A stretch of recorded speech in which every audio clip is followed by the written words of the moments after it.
അയാൾ പെൺകുട്ടികളുടെ photo morph ചെയ്ത് ടെലഗ്രാം ഗ്രൂപ്പുകളിൽ വിൽപ്പന നടത്തിയ പ്രതി നിതിൻ മോഹൻദാസ് റിമാൻഡിൽ. ഇൻസ്റ്റഗ്രാം പ്രൊഫൈലുകളിൽ നിന്ന് ഫോട്ടോ ഡൗൺലോഡ് ചെയ്ത് പ്രചരിപ്പിക്കുന്നു എന്ന രാമനാട്ടുകര സ്വദേശിനിയുടെ പരാതിയിലാണ് നടപടി. ഇൻസ്റ്റഗ്രാം പ്രൊഫൈലുകളിൽ നിന്ന് ഫോട്ടോ ഡൗൺലോഡ് ചെയ്ത് ടെലഗ്രാം ഗ്രൂപ്പുകളിൽ വിൽപ്പന നടത്തുന്നതാണ് പ്രതിയുടെ രീതിയെന്ന് പോലീസ് കണ്ടെത്തി.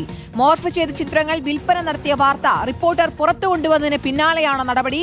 VS രഞ്ജിത്താണ് വിശദാംശങ്ങളുമായി ചേരുന്നത്. രഞ്ജിത്ത്, കഴിഞ്ഞ ദിവസം അടക്കം ഇയാൾക്കെതിരെ ഗുരുതര കണ്ടെത്തലുകൾ വന്നിരുന്നു. കൂടുതൽ യുവതികൾ പരാതികളുമായി മുന്നോട്ട് വന്നിരുന്നു.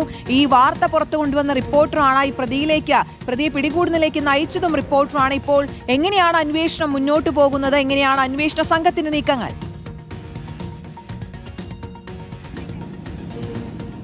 തീർച്ചയായിട്ടും ഈ കേസിനെ സംബന്ധിച്ച് ഇത് ഏതെങ്കിലും ഒരു പെൺകുട്ടിയുടെ പരാതി മാത്രമല്ല, നിരവധി പരാതികൾ സമാനമായ രീതിയിൽ ഈ കേസിലെ പ്രതിക്കെതിരെ, നിതിനെതിരെ ഉണ്ടായിരുന്നു. പോലീസ് പക്ഷേ കൃത്യമായ തെളിവുകളില്ല എന്ന രീതിയിലും അതുപോലെ തന്നെ കൃത്യമായി അതിൻ്റെ ഡിവൈസ് ഫോൺ കണ്ടെത്താൻ സാധിച്ചില്ല എന്നൊക്കെ പറഞ്ഞ് ഈ കേസിൽ ഒരു അലംഭാവം പോലീസിന്റെ ഭാഗത്തുനിന്നുണ്ടായിരുന്നു. പക്ഷേ ഈ വാർത്ത റിപ്പോർട്ടർ TV റിപ്പോർട്ട് ചെയ്തതിന് ശേഷമാണ് പോലീസ് വളരെ കൃത്യമായി അന്വേഷിക്കാനും അതോടൊപ്പം തന്നെ സൈബർ വിങ്ങിൻ്റെയൊക്കെ സഹായത്തോടു കൂടി കൂടുതൽ തെളിവുകൾ കണ്ടെത്താനും ഇന്നലെ പോലീസ് ഈ പ്രതിയെ അറസ്റ്റ് ചെയ്യാനും സാധിച്ചത്. അറസ്റ്റ് ചെയ്തിപ്പോൾ പ്രതി റിമാൻഡിലാണുള്ളത്. സമാനമായി നിരവധി കേസുകൾ ഈ പ്രതിക്കെതിരെ തന്നെ നിലവിലുണ്ട്, പരാതികൾ നിലവിലുണ്ട് വിവിധ സ്റ്റേഷനുകളിലായി.